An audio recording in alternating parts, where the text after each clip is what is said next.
नमस्कार, मैं हूं निकिता और आप देख रहे हैं सत्यहिंदी.com। चलिए एक नजर डालते हैं अब तक की सुर्खियों पर। दिल्ली पुलिस की क्राइम ब्रांच की एक टीम कल शुक्रवार रात को मुख्यमंत्री अरविंद केजरीवाल और दिल्ली सरकार में मंत्री आतिशी के घर पहुंची। बता दें कि मामला विधायकों की खरीद फरोख्त से जुड़ा है। दरअसल आम आदमी पार्टी प्रमुख अरविंद केजरीवाल ने बीजेपी पर उनके विधायकों को खरीदने की कोशिश का आरोप लगाया था। अब इसी मामले में अधिकारी आप नेताओं को नोटिस देने पहुंचे थे। मीडिया रिपोर्ट्स के मुताबिक दिल्ली पुलिस ने सीएम केजरीवाल और मंत्री आतिशी को मामले में सबूत पेश करने को कहा है। वहीं क्राइम ब्रांच के नोटिस पर बीजेपी के प्रदेश अध्यक्ष वीरेंद्र सचदेवा ने कहा कि विधायकों को खरीदने की कोशिश वाले अरविंद केजरीवाल के बयान की हमने पुलिस में शिकायत दर्ज कराई थी। अब सच सामने आने वाला है। आम आदमी पार्टी ने चंडीगढ़ मेयर चुनाव में कथित धांधली का आरोप लगाया है और मामले को लेकर पार्टी लगातार बीजेपी पर हमलावर है। इसी कड़ी में कल शुक्रवार को आम आदमी पार्टी ने बीजेपी के दिल्ली हेडक्वार्टर पर प्रदर्शन किया। इस बीच प्रदर्शन से पहले दिल्ली पुलिस ने आम आदमी पार्टी के हरियाणा अध्यक्ष को हिरासत में ले लिया, जिस पर पार्टी ने आरोप लगाया कि उसके कार्यकर्ताओं को बिना कारण गिरफ्तार किया गया। अरविंद केजरीवाल ने आरोप लगाया कि चंडीगढ़ मेयर चुनाव में बीजेपी ने वोटों की चोरी की। ये लोग देश के लोकतंत्र के लिए खतरा हैं। जनतंत्र और देश को बचाने के लिए अगर सड़कों पर भी उतरना पड़ा तो हम उतरेंगे। वहीं भाजपा ने भी आम आदमी पार्टी के मुख्यालय पर जवाबी प्रदर्शन किया और केजरीवाल सरकार पर भ्रष्टाचार के आरोप लगाए। महाराष्ट्र के सत्तारूढ़ गठबंधन से गोलीबारी की घटना सामने आई है। मीडिया रिपोर्ट्स के मुताबिक बीजेपी विधायक ने शिवसेना एकनाथ शिंदे गुट के नेता को गोली मारी है।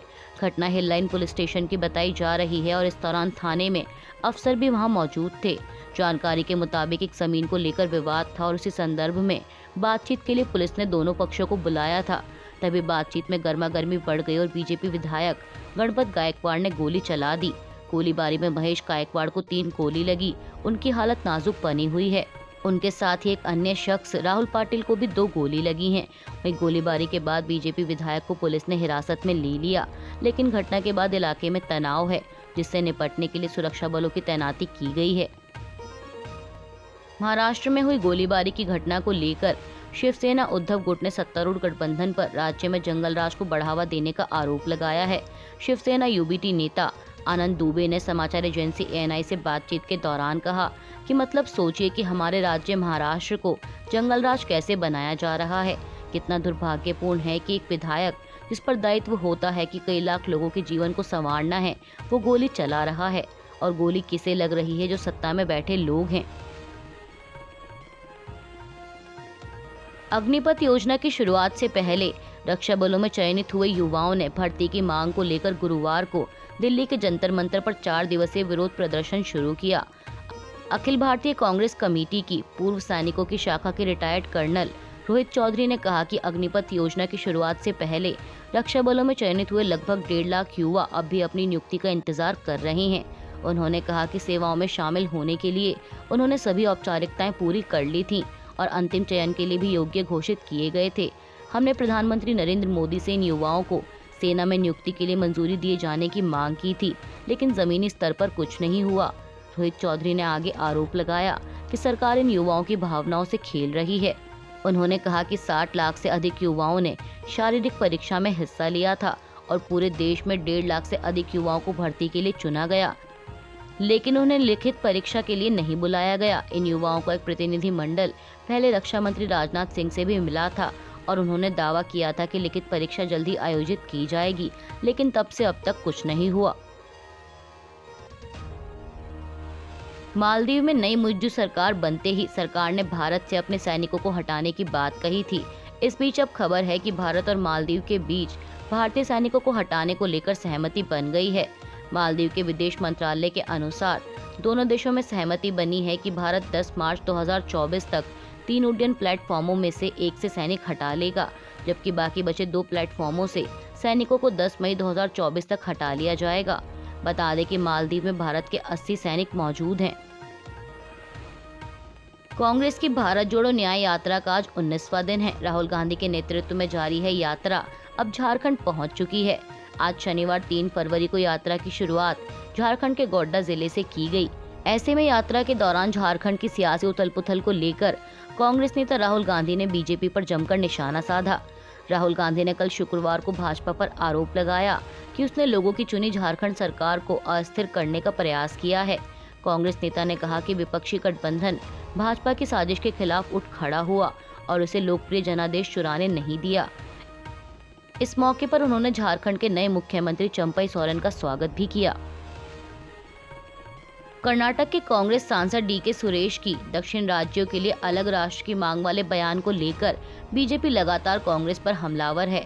इसी कड़ी में अब संसदीय कार्य मंत्री प्रहलाद जोशी ने भी कांग्रेस पर निशाना साधा है। प्रहलाद जोशी ने संसद सत्र के शून्यकाल के दौरान कहा कि यह टिप्पणी भारतीय संविधान और इसके निर्माता बाबा साहेब अम्बेडकर का अपमान है। उन्होंने कहा कि मैं कांग्रेस सांसद के इस बयान की निंदा करता हूं और इस मामले को लोकसभा की एथिक्स कमेटी को दिए जाने की मांग करता हूं। इसके साथ ही जोशी ने कांग्रेस नेता सोनिया गांधी से माफी मांगने की मांग की। दरअसल आपको बता दें कि कांग्रेस सांसद ने अंतरिम बजट 2024 पर प्रतिक्रिया देते हुए कहा था कि सभी मामलों में कर्नाटक के साथ भेदभाव किया जा रहा है। दक्षिण भारत के साथ जो नाइंसाफी हुई है वो साफ तौर पर दिखती है। उन्होंने कहा कि अगर हम निंदा नहीं करते हैं तो हमें एक अलग राष्ट्र की मांग करनी पड़ेगी। हालांकि कांग्रेस अध्यक्ष ने इस बयान पर कल शुक्रवार को कहा कि किसी भी पार्टी के सदस्य द्वारा इस तरह की बात किए जाने का वो या कांग्रेस पार्टी समर्थन नहीं करते। झारखंड के पूर्व मुख्यमंत्री हेमंत सोरेन को ईडी द्वारा गिरफ्तार किए जाने पर कर्नाटक के मुख्यमंत्री सिद्धरमैया ने केंद्र की बीजेपी सरकार पर निशाना साधा है। सिद्धरमैया ने आरोप लगाया कि इनकम टैक्स विभाग, सीबीआई और ईडी बीजेपी के सहयोगी के रूप में काम कर रहे हैं और स्वतंत्र एजेंसी नहीं रह गए हैं। मुख्यमंत्री ने एक्स पर लिखा कि 10 सालों में विपक्षी नेताओं पर ईडी के छापे इस बात का सबूत हैं कि सीबीआई, ईडी और आयकर विभाग अब स्वतंत्र एजेंसियां नहीं रह गए हैं, बल्कि बीजेपी के सहयोगी के तौर पर काम कर रहे हैं। देश के 6 हाई कोर्ट में नए मुख्य न्यायाधीशों की नियुक्ति की गई है। दरअसल सुप्रीम कोर्ट कोलेजियम ने केंद्र सरकार से राजस्थान, उत्तराखंड, उड़ीसा, गुवाहाटी, इलाहाबाद और मेघालय के हाई कोर्ट में चीफ जस्टिसों की नियुक्ति की सिफारिश की थी, जिस पर केंद्र ने मुहर लगा दी है। जानकारी देते हुए कानून मंत्री अर्जुन राम मेघवाल ने बताया कि भारत के संविधान द्वारा प्रदत्त शक्तियों का उपयोग करते हुए राष्ट्रपति द्रौपदी मुर्मू ने भारत के सीजेआई से परामर्श के बाद इन न्यायाधीशों को हाईकोर्ट के मुख्य न्यायाधीशों के रूप में नियुक्त किया है। इसके साथ ही कानून मंत्री ने एक्स पर नए न्यायाधीशों की लिस्ट भी शेयर की है। बता दें कि राजस्थान में जस्टिस मनेंद्र मोहन श्रीवास्तव, इलाहाबाद में जस्टिस अरुण भंसाली, गुवाहाटी में जस्टिस विजय बिश्नोई, उत्तराखंड में जस्टिस ऋतु बहारी, ओडिशा में जस्टिस चक्रधारी शरण सिंह, मेघालय में जस्टिस एस वैद्यनाथ को मुख्य न्यायाधीशों के रूप में नियुक्त किया गया है।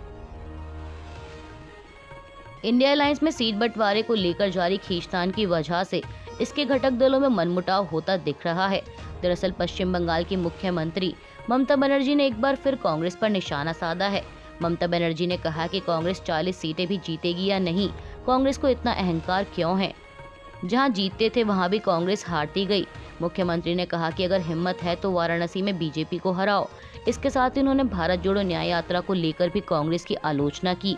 टीएमसी प्रमुख ने कहा कि कांग्रेस न्याय यात्रा के लिए बंगाल में आई थी। हम इंडिया गठबंधन में हैं, लेकिन मुझे बताया तक नहीं गया। मुझे इसकी जानकारी प्रशासन से मिली। एआईएमआईएम प्रमुख असदुद्दीन ओवैसी ने केंद्र की मोदी सरकार पर जमकर निशाना साधा है। बता दें कि मोदी सरकार का दूसरा कार्यकाल खत्म होने जा रहा है।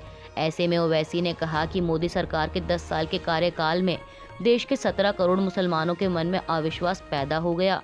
वे सोचते हैं कि आज उनकी पहचान खतरे में है। ओवैसी ने कहा कि आज देश के मुसलमानों की हालत ऐसी हो गई है जैसे हिटलर के दौर में यहूदियों की हुआ करती थी। ओवैसी ने आगे पीएम मोदी पर निशाना साधते हुए कहा कि लगता है कि पीएम मोदी पुजारी सम्राट बन चुके हैं। प्रधानमंत्री एक नया इतिहास लिखना चाहते हैं कि मैंने गांधी और अंबेडकर के देश को हिंदू राष्ट्र बना दिया। मैं उम्मीद करता हूं कि हमारे हिंदू भाई प्रधानमंत्री की सोच को नाकाम करेंगे। कोई भी सरकार और पार्टी सिर्फ जबरदस्ती से कायम नहीं रह सकती। बीते रविवार को सीरिया के पास जॉर्डन में अमेरिकी सैन्य अड्डे पर ड्रोन हमला हुआ था, जिसमें 3 सैनिक मारे गए और 40 लोग घायल हुए थे। अब इसकी जवाबी कार्रवाई में अमेरिकी सेना ने कल शुक्रवार को 125 से अधिक युद्ध सामग्री के साथ इराक और सीरिया में ईरान रेवोल्यूशनरी गार्ड्स और उनके समर्थित मिलिशिया से जुड़े 85 से अधिक ठिकानों पर जवाबी हमले किए। मीडिया रिपोर्ट्स के मुताबिक इस अमेरिकी हमले में 6 मिलिशिया लड़ाके मारे गए हैं, जिनमें 3 गैर सीरियाई थे। वहीं सीरिया की सरकारी मीडिया के अनुसार सीरिया के रेगिस्तानी इलाकों और इराक से लगती सीमा के पास स्थित ठिकानों पर अमेरिकी हमले में कई लोग हताहत और घायल हुए हैं। गौरतलब है कि अमेरिका ने सैन्य अड्डे पर हुए हमले के लिए ईरान समर्थित मिलिशिया ग्रुपों को जिम्मेदार ठहराया था और ईरान के खिलाफ जवाबी कार्रवाई करने की बात कही थी। दक्षिण अफ्रीका में चल रहे अंडर 19 वर्ल्ड कप में भारत ने नेपाल को 132 रनों से हरा दिया है और इस जीत के साथ ही भारतीय टीम अब सेमीफाइनल में पहुंच गई है। बता दें कि मैच में पहले बल्लेबाजी करते हुए भारत ने 5 विकेट खोकर 50 ओवरों में 297 रन बनाए थे। वहीं इस लक्ष्य का पीछा करने मैदान में उतरी नेपाल की टीम 50 ओवरों में 9 विकेट खोकर 165 रन ही बना सकी। अभी के लिए बस इतना ही। बाकी की खबरों के लिए जुड़े रहिए सत्यहिंदी.com के साथ।